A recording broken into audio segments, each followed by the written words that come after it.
9 Juli 2025 nanti. Bagaimana persiapan skuad yang kini dihuni oleh 25 pemain untuk menghapus sejarah buruk belum pernah juara? Bisakah Garuda Muda jadi rasa di Asia Tenggara dengan lolos dari grup A dan mengalahkan tim-tim kuat seperti Thailand dan juga Vietnam? Mari sama-sama kita diskusikan dengan narasumber kami yang keduanya sudah terhubung melalui sambungan Zoom.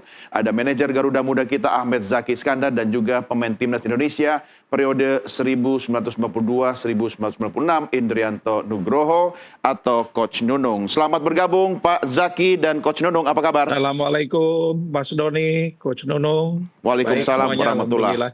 Baik, Pak Zaki, ini pertanyaan penting yang ditunggu-tunggu masyarakat Indonesia. Doni. Kesiapan timnas Garuda Muda kita seperti apa sampai hari ini? Alhamdulillah persiapan sangat baik dan tentu saja Coach Gerard dengan seluruh tim kepelatihan ditambah juga dibantu juga oleh Coach Simon Tamata. Hari ini sedang mempersiapkan program final sebelum nanti pertandingan pertama pada tanggal 15. Dan sekarang sudah berjumlah 25 pemain sebelum nanti didaftarkan untuk menjadi 23. Kita masih menjaga dan juga melihat kemungkinan-kemungkinan sebelum pendaftaran hari terakhir nanti. Gitu Mas. Jadi semuanya insya Allah siap tempur. Sudah ada pemain yang pulang ke klub dan sekarang harus menyisakan 23 ya Pak Zaki ya. Kapan nama-nama ke 23 itu finalnya? Biasanya pada saat managers meeting nanti tanggal 14 atau 13 malam nanti ada Minggu atau Senin ya namanya. Ya.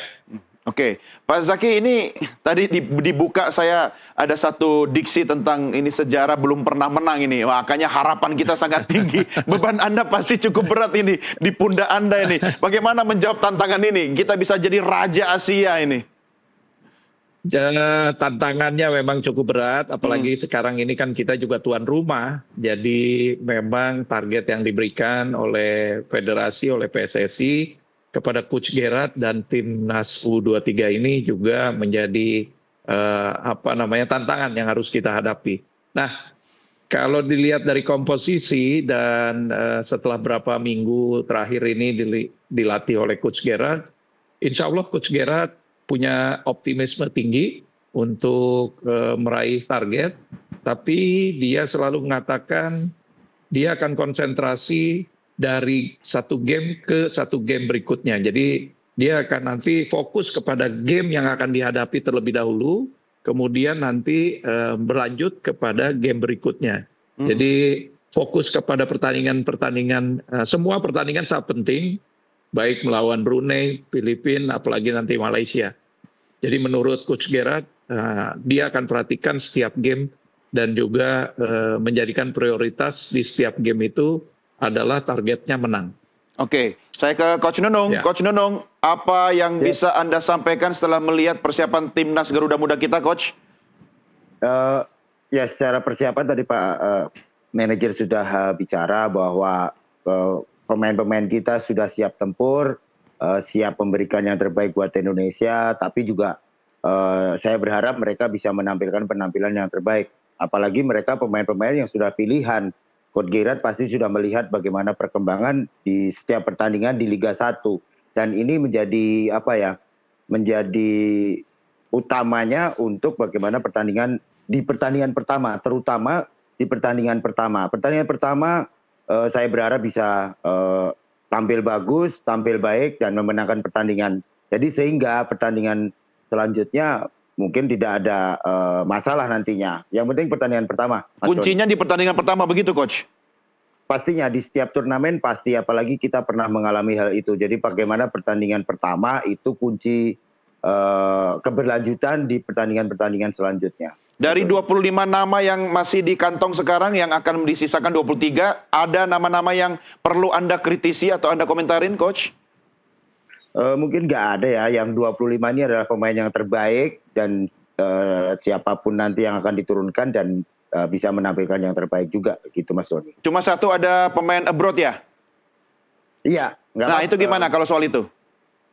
Pemain abroad juga mungkin sudah adaptasi beberapa waktu TC bersama Coach Gerard, jadi paling enggak sudah adaptasi juga cuaca di Indonesia gitu.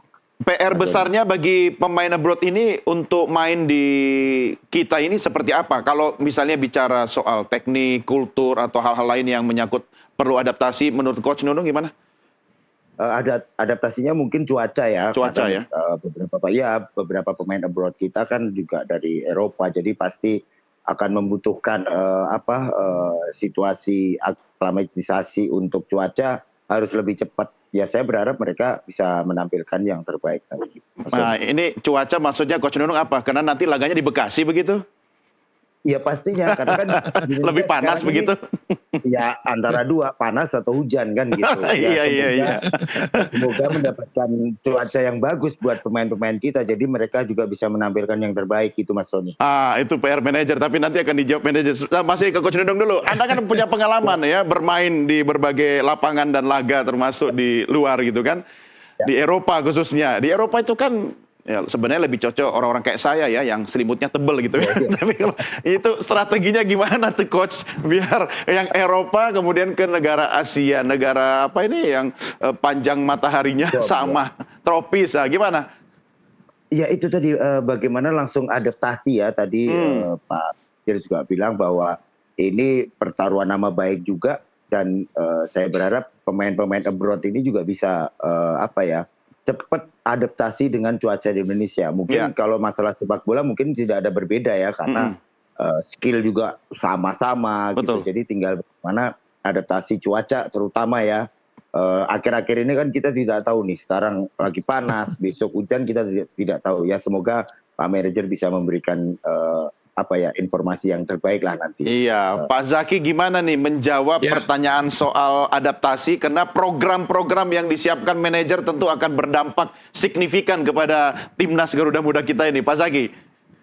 Jadi sebagian besar Mas, pemain sekarang ini kan berasal dari pemain Liga 1 kita ya, dan banyak sekali yang memang sudah menjadi pemain reguler di klubnya masing-masing, di timnya masing-masing. Dan saya rasa ini sangat menguntungkan sekali bagi Coach Gerard karena hampir hanya Jens Reven aja yang memang dari diaspora. Yang kemudian sekarang sendiri pun dia sudah hampir 1 bulan lebih berada di Indonesia. Jadi adaptasi terhadap cuaca juga kondisi di Jakarta dia sudah normal. Nah, tinggal meracik dan meramu para talenta-talenta kita yang memang sudah cukup pengalamannya bermain di liga. Nah, ini yang menjadi satu tantangan juga buat Coach Gerard, apalagi ketika dia harus memilih dari 28, awalnya kan 30 karena ada kiper beberapa, terus menjadi 28, sekarang menjadi 25, itu merupakan tantangan yang luar biasa sekali bagi Coach Gerard, karena pemain hampir rata-rata semuanya sama, secara kualitas, teknik, kemudian juga mental ya, banyak juga yang promosi dari timnas U20, yang sekarang juga masuk ke tim U23 kita. Begitu juga dengan stok ataupun aset-aset pemain U23 yang memang sudah 1 bahkan 2-3 tahun terakhir ini berlaga dan menjadi tulang punggung di timnya masing-masing untuk di Liga 1. Jadi ini satu nilai positif. Karena 90, ya saya katakan 95% hanya Jens Reven aja, semua berasal dari liga kita.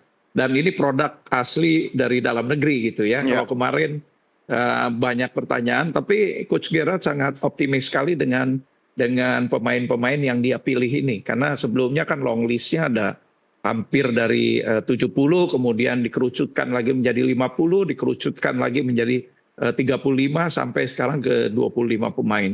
Jadi ini benar-benar pilihan dia sendiri dan saya yakin Coach Gerard ini waktu milihnya pun, waduh, sampai berhari-hari dia. Dia benar-benar Harus dia bertapa dulu nggak tuh ya? bertapa benar-benar dia.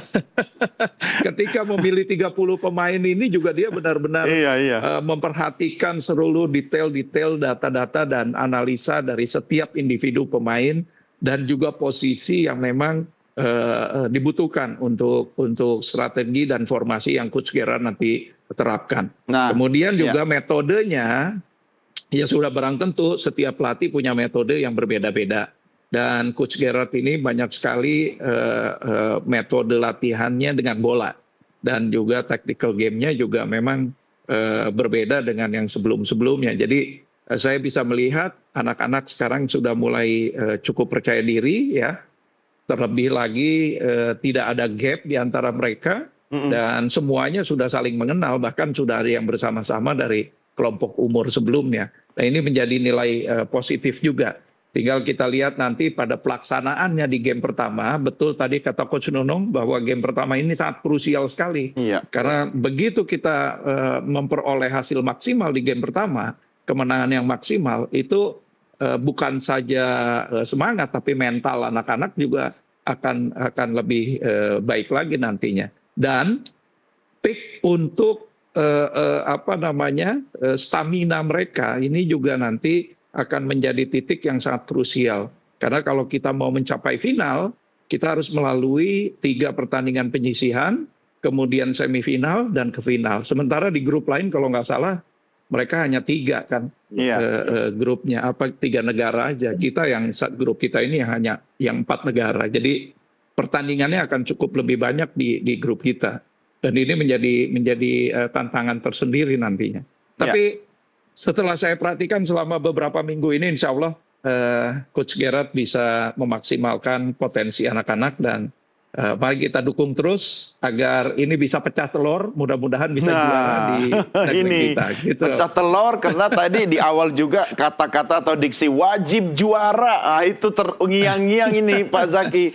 Saya mau tahu bagaimana manajemen timnas Garuda Muda kita ini yang Anda pimpin, apakah percaya 100% kepada pelatih dan tim kepelatihan kita, atau Anda juga boleh kasih masukan, bisik-bisik. Anda ini kan juga bukan orang sembarangan, pengalaman di birokrasi, pengalaman memimpin orang, manusia, SDM gitu kan Pak Zaki. Tapi bagaimana koordinasinya ini? Anda percaya betul 100% atau seperti apa?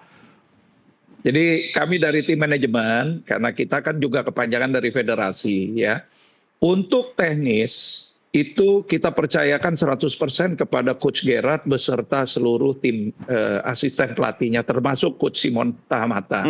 Kemarin juga ada Coach Michael Balls yang ikut juga membantu mengasah para striker kita. Jadi untuk strategi formasi, kemudian pemilihan pemain, modul latihan dan programnya semua itu adalah hak prerogatifnya Coach Gerard.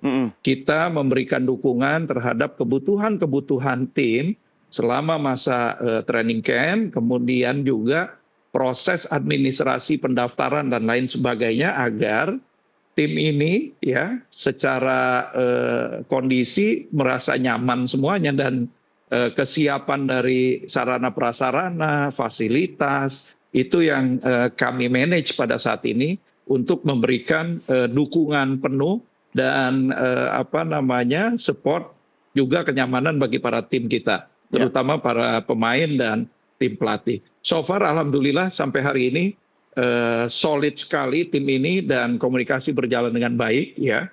Walaupun di awal-awal butuh ada perkenalan dan lain sebagainya, itu biasa.